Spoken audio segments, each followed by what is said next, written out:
Hello everyone, Shrimati मोहरी देवी Tapadia girls college के YouTube channel पे आपका स्वागत है। आज हम केमिस्ट्री क्लास में जो टॉपिक आपके डिस्कस करने वाले हैं वो आपका है इलेक्ट्रिकल ट्रांसपोर्ट। आज का जो अपना वीडियो है विद्युत अभिगमन से रिलेटेड रहेगा और इसके अंदर अपन बात करेंगे किस तरह से विद्युत धारा का प्रवाह होता है, विद्युत धारा किन किन के अंदर प्रवाहित की जाती है, किस तरह से जो आपके अपघट्य हैं वो क्या कर रहे हैं, अलग अलग विलयनों के द्वारा क्या कर रहे हैं, विद्युत का जो है प्रवाह है वो करते हैं। तो आज के इसी वीडियो में अपन इस यही चीज़ है वो डिस्कस करने वाले। तो स्टार्ट करते हैं। देखिए बताया क्या गया है कि अपन बात करें कि विद्युत का अभिगमन। तो यहाँ पर अपन बात करें कि विद्युत का एक स्थान से दूसरे स्थान की ओर जाना विद्युत अभिगमन कहलाता है। क्या बताए कि विद्युत का एक स्थान से दूसरे स्थान की ओर जाना है विद्युत अभिगमन कहलाता है।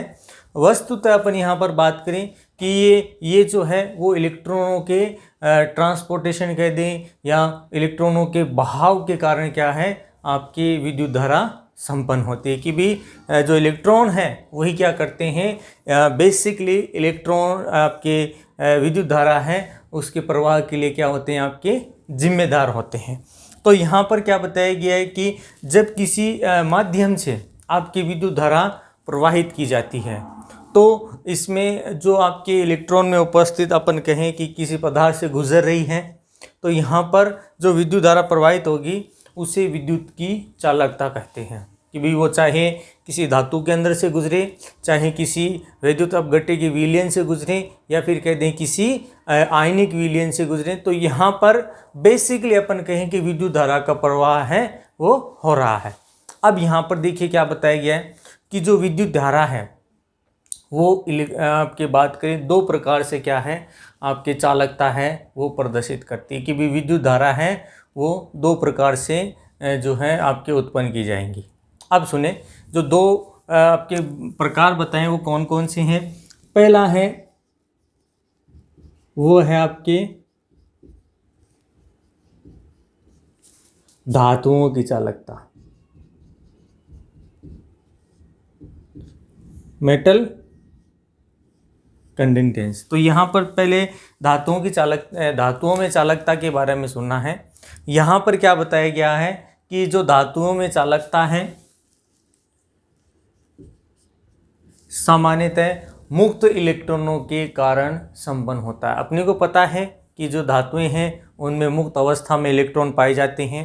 जब आपकी विद्युत धारा उसमें प्रवाहित की जाती है तो यहाँ पर ऊर्जा मिलने के कारण जो इलेक्ट्रॉन है वो किसी विशेष दिशाओं की ओर क्या करते हैं, गमन करते हैं, या कह दें कि भी इलेक्ट्रॉनों में जो है टक्कर होती है।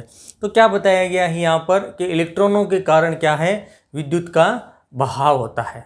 कि भी मुक्त इलेक्ट्रॉन है वो क्या करेंगे, गति करेंगे। और इस तरह का जो आपके संपन्न हो रही है विद्युत धारा, तो इससे क्या बोला जाता है, इसे इलेक्ट्रॉनिक विद्युत अभिगमन के नाम से भी जाना जाता है। कि भी इलेक्ट्रॉनों के द्वारा क्या किया गया है, विद्युत का प्रवाह किया गया है।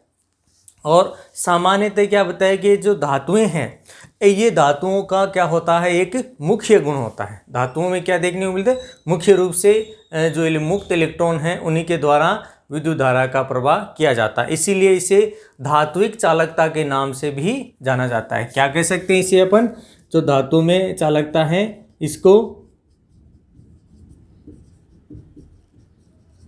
धात्विक चालकता कह सकते हैं।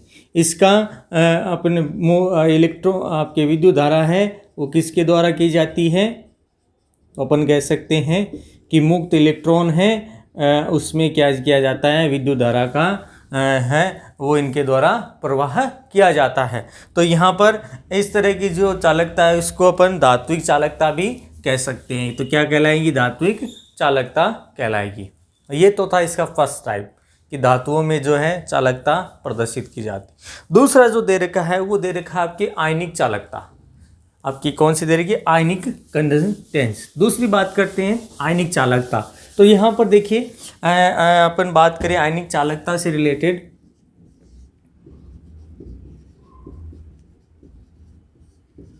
आयनिक चालकता, आयनिक कंडक्टेंस। तो यहाँ पर क्या बताया कि आयनों के द्वारा जब चालकता संपन्न की जाती हो तो ये आपके ये जो चालकता है वो आयनिक चालकता कहलाती है। यहाँ पर बात करें कि ये गुण है समस्त जो आयनिक विलयन है उसमें क्या होता है, पाया जाता है। यहाँ पर अपन बात करें कि आयनों की जो द्वारा विद्युत आपका चालन होता है कि भी आयनिक पदार्थ है उसमें विद्युत का क्या किया जा रहा है, चालन किया जा रहा है। तो ये जो है वो दो प्रकार की परिस्थितियों में आपको इस तरह से देखने को मिल सकता है। एक तो अपन बात करें जब आपका कोई पदार्थ गलित अवस्था में हो, कि वो क्या हो, आपके जो चूर्ण रूप में कह दें या फिर कह दें कि वो सामान्यतः एकदम से सॉलिड अवस्था में ना होकर गलित अवस्था में आपका उपस्थित हो। और दूसरा अपन कह सकते हैं कि कोई सामान्य इलेक्ट्रोलाइटिक विलयन हो, कि विद्युत अपघट्य का कोई विलयन बनाया गया हो। अब यहाँ पर बात करें सबसे पहले अपन गलित अवस्था के अंदर, कि भी कोई पदार्थ है वो आपका गलित अवस्था में। तो यहाँ पर बात करें कि किसी विलयन में जो पदार्थ अगर आपका क्या हो, गलित अवस्था में हो, तो उसमें विद्युत धारा का जो प्रवाह है वो अधिक सामान्य रूप से नहीं देखने को मिलता। कि भाई गलित अवस्था में आपका जो पदार्थ ले रहे हैं अपन उसमें विद्युत धारा प्रवाहित करते हैं, तो ये क्या है, सामान्य रूप से आपका नहीं पाया जाता। क्यों? क्योंकि यहाँ पर बताया गया है कि सामान्यतः इनमें जो आयनिक पदार्थ हैं उनके जो गलनांक हैं बहुत ज़्यादा क्या होते हैं, उच्चतम पाए जाते हैं। कि गलना क्या है, इनमें उच्चतम देखने को मिलते हैं, जिसकी वजह से क्या है कि इनमें से जो विद्युत धारा का जो चालन है वो आसानी से संपन्न नहीं होता। क्या है, इनमें आसानी से ये गुण देखने को नहीं मिलेगा। जबकि यही प्रक्रिया अपन बात करें जो आयनिक विलयन होंगे तो उसमें क्या देखा गया कि आयनिक विलयनों में ये अत्यंत आसानी से क्या हो जाता है, संपन्न हो जाता है। मतलब जो आपके विलयन है उसमें परिपथ पूर्ण हुआ और परिपथ पूर्ण होते ही आपका जो इलेक्ट्रॉनों का ट्रांसपोर्ट है वो आसानी से हो जाता है, जिससे विद्युत धारा है वो भी क्या हो जाती है, आपके आसानी से प्रवाहित कर दी जाती है। तो यहाँ पर अपन बात करें कि सामान्य परिस्थितियों में ही क्या है, जो आयनिक पदार्थों की विलयन होंगे उनमें क्या की जाती है, विद्युत धारा प्रवाहित की जाती है। तो यहाँ पर आयनिक जो चालकता उसमें दो तरह की अवस्थाएं देखने को मिली। एक तो आपका पदार्थ अपन ने गलित अवस्था में लिया और दूसरा आयनिक अवस्था का कोई विलयन लिया है। तो यहाँ पर गलित अवस्था में आपको ध्यान रखना है कि जो पदार्थ है उसमें सामान्य रूप से इलेक्ट्रॉनों का चालन आपको नहीं देखने को मिलता। इसका मुख्य कारण ये है कि इनमें जो विलयन है उनका अपन बात करें कि जो गलित अवस्था में है उसका उच्चतम गलनांक है आपको देखने को मिलता है। इसीलिए उच्च ताप पर ही आपका इलेक्ट्रॉनों का प्रवाह उसमें संपन्न होता है, बाकी इसमें ऐसा कुछ नहीं देखने को मिलता। बाकी आपके सामान्य विलयन है उसमें अपन बात करें अत्यंत आसानी से जो है विद्युत धारा का प्रवाह हो जाता है। अब यहाँ पर बात करें, देखिए कि भाई अपन ने अभी बात की कि भाई आयनिक विलयनों के अंदर है जो विद्युत धारा का प्रवाह है वो क्या होता है, आपके आसानी से प्रवाह होता है। तो यहाँ पर क्या बताया गया है कि ये जो विलयन होते हैं इनमें क्या देखने को मिलती है कि आयनिक विलयन है